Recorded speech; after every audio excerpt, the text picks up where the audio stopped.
सदगुरु सुखराम जी महाराज ने धन्य हो सदगुरु युक्तिराम जी महाराज ने धन्य हो सदगुरु स्वामी श्री कुशाल दास जी महाराज ने धन्य हो संत श्री ज्ञानेश्वरी बाई जी महाराज ने धन्य हो गुरुदेव आपके दिन दिन हो महाराज आपके दिन दिन हो। मैं जन्म जन्म का भटका हूँ मुझे अपनी शरण में रहने दो। गुरुदेव आपके दिन दिन हो महाराज आपके दिन दिन हो। नौधा निर्फल नाम बिन अष्टंग बड़ी उपाध सांख्य योग साजो मति विद्या माही बाद। बोलो राम। महाराज कहते हैं कि नौधा निर्फल नाम भी, नौधा भक्ति बिना नाम की है। जैसे दूध में अगर घी नहीं है तो दूध की कोई कीमत नहीं होती, ऐसे नवधा भक्ति में नाम का पराक्रम नहीं है। नवधा भक्ति से नाम की जागृति नहीं हो सकती। अपने अंदर जो निज नाम बसा है वो प्रगट नहीं हो सकता। ये जीव जो पुनरपि जननम पुनरपि मरणम के चक्कर में फंसा है वो उससे अलग नहीं हो सकता। नवधा निर्फल नाम भी अष्टांग योग भक्ति में महिमा है और सांख्य योग भक्ति में ज्ञान है, वाद विवाद है, तर्क कुतर्क है।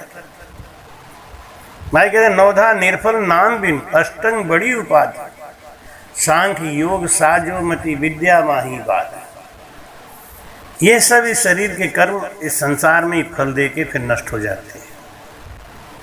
इसलिए महाराज कहते हैं कि पांडे एक शब्द सत लीजे बदले वेद भेद को दीजे। पांडे एक शब्द सत लीजे। इसलिए महाराज ज्ञानियों को समझाते हैं कि सत शब्द की पहचान करो। वो सत शब्द जो तुम्हारे अंदर है, जो क्रियाहीन है, प्रभावहीन है, उसको जगाओ, चेतन करो। जब वो जग जाएगा, उसको जगाने के लिए हमको सद्गुरु की शरण में रहना पड़ेगा। सद्गुरु के द्वारा प्राप्त ज्ञान से हम उस बैराट से उस सोई हुई सुरती को जगाने के लिए सत्ता को आह्वान करते हैं। और वो सत्ता जो हमारे अंदर आती है तो हमारी सोई हुई सुरती को जगा के अपने साथ लेके खंड पिंड और ब्रह्मांड से पार निकल जाती है। नहीं तो ये जीव भटकता ही रहता है। ध्यान से सुने। जब गुरु शब्द देते हैं और उस गुरु के शब्द का हम जब रटन करते हैं तो बैराट में प्राप्त व्याप्त वो जो विराट शक्ति है, उस शक्ति का अंश धीरे धीरे धीरे धीरे हमारे अंदर उतरने लगता है। क्यों उतरने लगता है? क्योंकि हमारे गुरु महाराज के द्वारा हमको शक्ति दी गई, वो शब्द दिया गया और वो शब्द विराट में फैले उस सत्ता को अपनी तरफ आकर्षित करता है और वो सत्ता हमारे गुरु के शब्द के प्रभाव से अपने आप खिंचता हुआ हमारे अंदर प्रवेश कर जाता है और सोई हुई करोड़ों करोड़ों जन्म के सुरती को जगा के अपने साथ लेके खंड पिंड ब्रह्मांड से पार होके आनंद पद को चला जाता है। ये केवल ज्ञान है। आगे हम नया वीडियो डालेंगे, उसमें केवल ज्ञान का विशेष विवरण देंगे। इसके लिए थोड़ी तैयारी करनी है आपको। इस चैनल को सब्सक्राइब करें जल्दी से जल्दी और इस ज्ञान का लाभ उठाएं। जल्दी ही हम केवल ज्ञान क्या है और सूक्ष्म वेद का भेद क्या है ये आपको देने जा रहे हैं। मैं यही सोच रहा हूँ कि आप मेरे परिवार से जुड़ जाएं, सब्सक्राइब करें और जाने अनजाने में ही इस दिव्य ज्ञान का आप लाभार्जन करें। भाई कहते हैं कि नौधा निर्फल नाम भी, नौधा भक्ति में नाम का पराक्रम नहीं है, सत्सद चेतन होता नहीं, श्रुति जगती नहीं, इसलिए ये निर्फल है, बेकार है। अष्टंग बड़ी उपाधि, उपाधि लेके क्या करेंगे संसार में, बहुत महिमा हो जाएगी तो क्या करेंगे। और ये महिमा और कीर्ति हमारे तरक्की में बाधा है, ये रोक लगाती है, बाधा डालती है। तो मैं क्या नौदा निर्फल नाम भी नष्टंग बड़ी उपाधि, सांख्य योग साजो मति। सांख्य योग में क्या है, विद्वता। किस बात का विद्वता, 24 अवतारों का, खंडपिंड ब्रह्मांड में देवी देवताओं का, ये सारा ज्ञान भरा पड़ा है और हम उस ज्ञान में भटक के केवल ज्ञान में कुछ समझ नहीं पाते। ऐसे ही एक पंडित जी थे, पंडित मुकुंद जी, उनको वेद शास्त्रों का बहुत ज्ञान था। दुनिया भर में घूम घूम के वो केवल अपनी विद्वता का चमत्कार दिखाते थे। विद्वानों से कहते थे कि आप मुझसे शास्त्रार्थ करो, अगर आप जीत जाओगे तो हम आपको अपना पूरा शास्त्र दे देंगे, अगर आप हार जाओगे तो हम आपके शास्त्रों का हरण कर लेंगे। क्योंकि क्षत्रिय का अगर तलवार छीन गया और ब्राह्मण का अगर शास्त्र छीन गया तो इससे बड़ा उनकी अधोगति नहीं होती, जिंदा ही मरे हुए के समान हो जाते हैं। ऐसा कर कर के पंडित मुकुंद ने एक खच्चर शास्त्रों का जमावड़ा इकट्ठा कर लिया, बोझा लाद लिया। अब उनके मन में इच्छा हुई कि जब तक काशी के पंडितों को नहीं हराया तो मैंने क्या किया। तो अब वो काशी आ गए। मुकुंद पंडित विद्या पढ़ियो सिद्धांत सहित, चर्चा में हरे जहारो दरब जो हर है। कई पढ़िया पंडिता को लूट लूट काशी आयो, छायो मद मान काई कि शंक हु न कर है। उनको घमंड आ गया। लेकिन महाराज कहते हैं कि किया कराया सब गया, जब आया अहंकार कोटि कर्म लागा रहे, एक क्रोध के लार। छायो मद मान कहा कि शंकहु न कर है। कथा समय सिंहासन अधर हुए, सवा हाथ आकाश तपती धूप धरती जो पर है। मुकुंद पंडित के अंदर सिद्धियां थी, कई सिद्धियां थी। वो अपने वस्त्र को गीला आकाश में फेंक देते थे और वो सूख के अपने आप नीचे आती थी। जब मुकुंद पंडित बैठ के सत्संग करते थे तो सिंहासन अपने आप ही सवा हाथ ऊपर उठ जाता था, अधर में, हवा में बैठ के सत्संग करते थे। दुनिया उनके चमत्कार को देख के उनके आगे नतमस्तक हो जाती। ऐसे दिव्य चमत्कारों से सुसज्जित मुकुंद पंडित अहंकार में चूर काशी आ गए। काशी का पंडित व्यास बुलाए मुकुंद कहो, कोई हारे जीत जारे लूट जोई कर है। भाई मैं काशी में आया हूँ, यहाँ विद्वानों की नगरी है, मैं ये चाहता हूँ शास्त्रों के ऊपर चर्चा करें। अगर आप जीत जाएंगे तो मैं पूरा खच्चर का शास्त्र आपको दे दूंगा, और अगर आप हार गए तो जैसे पिछले पंडितों को हरा के मैंने उनका शास्त्र हरण कर लिया, ऐसे आपका शास्त्र भी हरण कर लूंगा। कोई हारे जीते जारे लूट जोई कर है। आ तो शिवपुरी देश देश का पंडित पढ़िया, काशी का कमीन नहीं सरिवर कर है। पंडितों ने विचार किया कि इस आदमी से लड़ने में कोई फायदा नहीं। अगर हम जीत गए तो दुनिया यही कहेगी काशी के पंडित हैं, जीत तो जाएंगे, और हार गए तो बदनामी बहुत होगी। इसलिए उन्होंने बहाना ढूंढा। क्या कहा कि मेरे यहाँ का एक शिष्य है कबीर, आप उन्हीं से साथ कर लो। पंडित लदत पोठ चले हो कबीर जी के, और वो पंडित जी कबीर जी का घर पूछते पूछते चल दिया। रास्ते में कमाली मिली, कमाली से पूछा, कमाली को बूझे कहाँ कबीर का घर है। कमाली से पूछा कबीर का घर कहाँ है, बता सकती हो? कमाली बोली, पपील का पाँव नहीं पंखेरु का पंथ जहाँ कबीर का घर वहाँ कहाँ भूलो फिर है। अरे तुम कैसे ज्ञानी हो?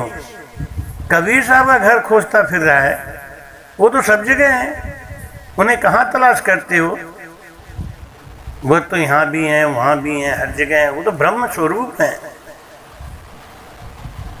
तो मुकुंद कहने लगा, कहो है कबीर व्यास वस्तु ठिकाने सोए वहीं जाओ मैं आऊँ चर्चा जो कर है। पूछते पूछते जब मुकुंद कबीर साहब के सामने पहुँचा और कबीर साहब से बोला कि तुम मुझसे शास्त्रार्थ करो, तो कबीर साहब बोले कि वस्तु तो ठिकाने पे ही अच्छी लगती है पंडित जी, आप चलो मंदिर में बैठो, मैं वहीं आता हूँ, वहाँ ही जाओ, मैं ही आऊँ, चर्चा जो कर है वहीं पे चर्चा करेंगे। कबीर साहब वहाँ पहुँचे तो मुकुंद पंडित ने कहा कि कवे कबीर का कथा जो सुनाओ तुम्हें, तू ही कह जो ही कथा सो ही हम कर हैं। पंडित मुकुंद ने कबीर साहब को बहुत हल्के से लेते हुए सोचा कि ये पंडितों का शिष्य, इससे मैं क्या बात करूं। तो उन्होंने कहा कि तुम जो कथा सुनना चाहते हो, जिस विषय में तुम्हारी रुचि है, जिस विषय में तुम चर्चा करना चाहते हो, वही विषय बोलो, मैं उसी पे चर्चा करूं। कहो है कबीर राम नाम की उपास व्यास नाम का महात्म हम हृदय जो धर है। कबीर साहब बोले कि मैं तो राम नाम का उपासक हूँ, राम नाम से मेरा प्रेम है, इसलिए आपसे एक ही बात का प्रार्थना है कि नाम का महात्म हमको सुनाएं, जो हृदय को धर है, जो हमारे हृदय को बहुत प्रिय है। सुन वे जुलावा राम नाम ही को ने जो जा। पंडित मुकुंद बड़े अहंकार में बोले कि अरे जुलाहा, तू राम नाम की महिमा सुनना चाहता है? करबो न रहे कोई साजन धर्म किया बिना काज सर है। अरे राम नाम का भजन करने वाले को कोई क्रिया नहीं करने की जरूरत, कोई जप करने की जरूरत नहीं, कोई तप करने की जरूरत नहीं, सारी रिद्धि सिद्धि उसको उसी में मिल जाएगी। नाम सुसायर फाट्यो, तो पता नहीं भगवान राम ने राम राम लिख के सागर के ऊपर सिरा तैरा दी। नाम ही से खंभ फाड़ियो, भक्त प्रहलाद की रक्षा के लिए खंबे के अंदर से नरसिंह भगवान प्रकट हुए। नाम रट शेष नाग धरणी शीश धर है। नाम की महिमा गा गा के शेष भगवान 56 करोड़ इस पृथ्वी का भार अपने सर पे लेके चल रहे हैं। नाम ने चौधार नार गोकुल गुजरी तेरी। राम नाम का भजन करते करते गुजरी नदी पार हो गई थी, तुमको नहीं पता? अर अर कर गज ग्राह दो तर है, रर कर गज राज ग्रह दो तर। अरे हाथी ने तो राम पूरा कहा भी नहीं था। अरध नाम कुंजर लियो जाके अवध घटानी हो। गरुण छोड़ प्रभु आविया, पशु जूण छुड़ानी हो।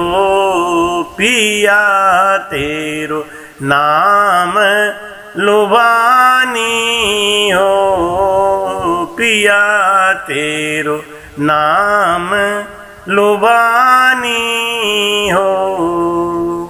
शुक्रत कबहूँ ना कियो, बहु कर्म कमानी हो।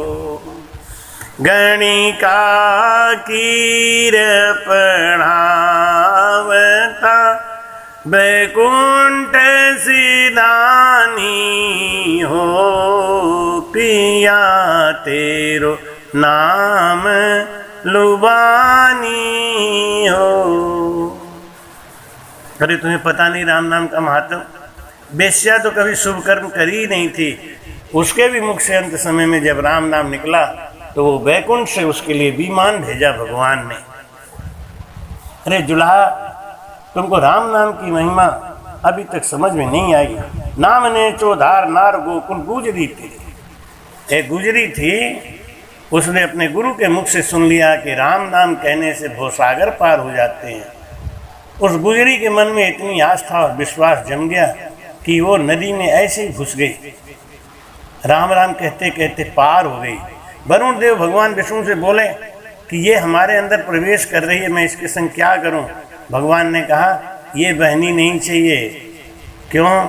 इसने गुरु के वचन पे विश्वास कर लिया है।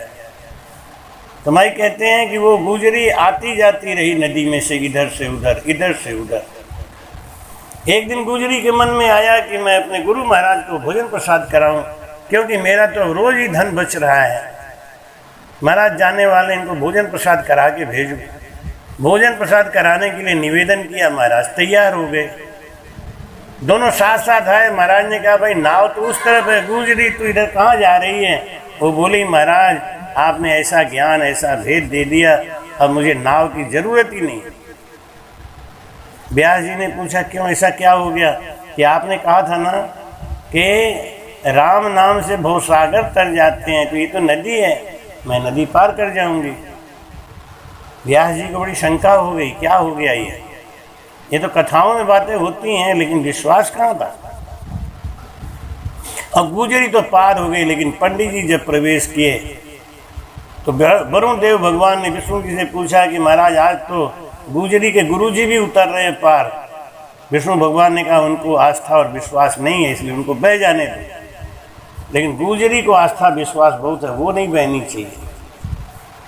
तुम्हारे कहते हैं कि नाम ने चौधार नार गोकुल गुजरी तेरी, रर रर कर गजग्राह दो उत्तर है। आखिर समय में हाथी ने केवल रर रर रंकार धुनी करी और दोनों तर गए। भूम का उत्तम जहाँ राम जी को नाम का, निदम मलिन देह राम जो बिसारे हैं। राम राम बोले पीछो झेले न श्रवण सुन, सत गौ मारे पाप ये तो आप कर है। वो जमीन उत्तम है जहाँ पे सत्संग होता है, जहाँ पे राम नाम की चर्चा होती है। भाई कहते हैं कि जिस घट में राम का जाप हो रहा है, जिस घर बस्ती में राम का नाम हो रहा है, वह घर धन्य है। चाहे वह कितना भी नीच हो, अधम हो, परंतु चाहे कितना भी उच्च घट हो, घर खानदान हो, अगर राम नाम नहीं है तो वह नीच के समान ही है। और जुलाहा तुझे एक बात सुनाऊं, पंडित जी बड़े अहंकार में थे, इसलिए कबीर साहब को बार बार जुलाहा के नाम से संबोधन दे रहे थे। कबीर साहब नहीं कह सकते थे। राम राम बोले पीछो झेले नहीं श्रवण सुन, सत्य गौ मारे पाप ये तो आप कर है। राम राम बोले पीछो झेले नहीं श्रवण सुन, जो कान में राम राम की धुनी सुन ले और राम का उत्तर नहीं दे तो सत्य गौ मारे या 100 गौ मारे, इतना पाप उसको लग जाता है। क्योंकि राम जपत कुष्टि भली, चुई चुई जावे चाम, कंचन दे किस काम की, जामुक नाई राम। जब व्यास जी ने कहा कि राम राम बोले पीछो झेले नहीं श्रवण सुन, सत्य गौ मारे पाप ये तो आप कर है। जब मुकुंद पंडित जी ने कहा कि राम राम कोई करे और कोई कान में सुनने के बाद में उसका उत्तर नहीं दे तो 100 गौ का पाप करता है, इतना सुनते ही कबीर साहब बोले बस महाराज बस बस बस, बाकी कथा कल करेंगे। शाम के वक्त जब वो पंडित जी शौच के लिए लोटा लेकर खेतों की तरफ गए तो पंडित जी ब्राह्मण थे, जनेऊ धारण करते थे, कान के ऊपर जनेऊ चढ़ाया। तो नियम होता है कि जब ब्राह्मण कान के ऊपर जनेऊ चढ़ा लेते हैं तो वो शौच क्रिया करते समय बोलते नहीं हैं। ऐसा लगता है कि अगर वो बोलेंगे तो उनका जनेऊ खंडित हो जाएगा और उनको दोष लग जाएगा। दिशा पानी बैठा व्यास कबीर, कहायो राम 3 बेर झेल्या नहीं, श्रम कर्म भर है। जैसे ही वो नीचे बैठे शौच क्रिया के लिए कबीर साहब ने पहुंच के आवाज़ लगाई, पंडित जी राम राम। पंडित जी ने कानों में बात को सुन लिया, लेकिन उत्तर इसलिए नहीं दिया कि उनको भय था कि हमारा जनेऊ खंडित हो जाएगा तो हमको पाप लगेगा, जबकि पंडित जी खुद कह रहे थे कि एक बार जो राम कहे काटे पाप हजार, किशन दास निस दिन भजे जाको बार न पार। पंडित जी खुद कह रहे थे कि राम राम बोले पीछो झेले नहीं श्रवण सुन, सत गौ मार्या पाप ये तो आप कर, 100 गौ मारे इतना पाप लगता है, ये जानते हुए भी उन्होंने राम नाम का उत्तर नहीं दिया, क्योंकि उनको भय था कि हमारा जनेऊ खंडित हो जाएगा। दिशा पानी बैठा व्यास कबीर कहायो राम, 3 बेर झेल्या नहीं श्रम कर्म भर है। कबीर साहब समझ गए कि इनके पास केवल किताबी ज्ञान है, प्रैक्टिकल इनके अंदर वो बात है नहीं। क्यों? दूसरों को उपदेश तो देते हैं, लेकिन ये खुद नहीं मानते कि राम नाम में इतनी शक्ति है क्या। पंडित स्नान कर गंगा मज सुंद दुओ, धोती को आकाश वाई रही नहीं थिर है। अब पंडित जी आए, गंगा स्नान किए, स्नान करके जब अपनी धोती हवा में फेंकी सूखने के लिए, तो चट धोती गिर गई नीचे, उनकी सिद्धि चली गई।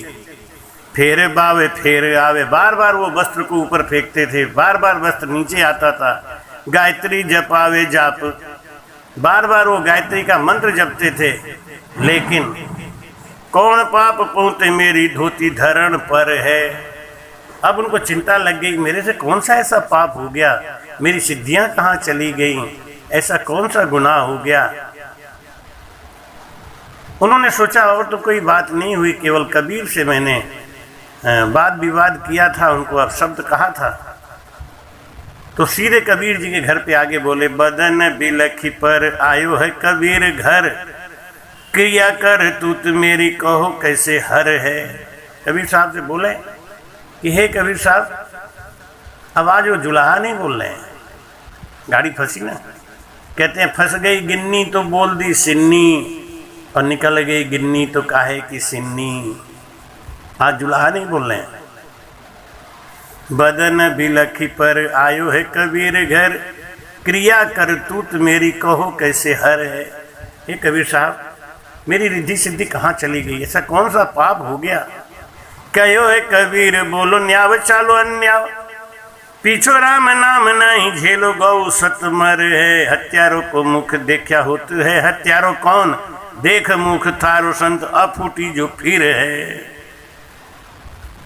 कबीर साहब बोले कि आपको ज्ञान तो है, करनी कर रहनी रहे, सोई जन साचा, से निश्चय फल पावसी, मनसा सुन बाचा, करनी कर रहनी रहे। जो कहता ज्यों चलता नहीं, से पाखंड ले धारा, वासु साहिब दूर है, लख करोड़ हजारा, करनी कर रहनी रहे, सोई जन साचा, से निश्चय फल पावसी, मनसा सुन बाचा। कबीर साहब ने पंडित जी से कहा कि पंडित जी, आप कहते कुछ और है और चलते कुछ और है। कहे हुए कबीर बोलो न्याय चालो अन्याय, कहते तो न्याय की बात हो, लेकिन चलते अन्याय पे हो। पीछो राम नाम नहीं झेलो गौ सत मर है। मैंने शाम को जब आपसे राम राम का टेर किया, आपने जवाब नहीं दिया, इसलिए 100 गऊ की हत्या का पाप आप पे चढ़ गया। हत्यारों को मुख देखा होते हैं, हत्यारों कौन देख मुख थारो संत अफूटी जो फिर है। तुम्हारा मुंह देखने से पाप लगता है पंडित जी, इसीलिए आपकी सारी क्रिया और करतूत, रिद्धि और सिद्धि चली गई। पोथी पाना पंडिता को मुकुंद लुटाए दिया। मुकुंद पंडित जी ने अपना सारा पोथी कबीर साहब को दे दिया और कबीर को गुरु कर भजन सुकर है। कबीर साहब को गुरु बना के भजन करने लग गया। सुख सारण धिन धिन संत जन मान्या मन, संतन के चरण शरण पड़ पेट भर है। संतों के चरण में पढ़ के उन्होंने, पंडित मुकुंद जी ने अपने ज्ञान का अभिमान खो दिया और महाराज के चरणों में पढ़ के उनका ज्ञान सीख के पाखंड को छोड़ के भजन में मन लगाया। वाणी वेद चार कंठ किया रथ करे बहु भारी, एकड़ नाम बिना पछताका गया जन्म सोहारी। महाराज कहते हैं कि ये खाली शास्त्र का ज्ञान इकट्ठा कर लें। कुछ लोग होते हैं ना, खाली वाणी जी को पढ़ेंगे, उसमें से छांट छांट के शब्द निकालेंगे और दूसरों से केवल वाद विवाद करेंगे। अरे इन बातों में मत फंसो, भजन में फंसो। छोड़ दो ये पाखंड, छोड़ दो ये दिखावा का कार्यक्रम, नहीं तो इस संसार में मुकुंद जैसी हालत हो जाएगी, अज्ञानी की हालत हो जाएगी। ज्ञानी बनो और सत्य को धारण करो। इसी उम्मीद के साथ सद्गुरु सुखराम जी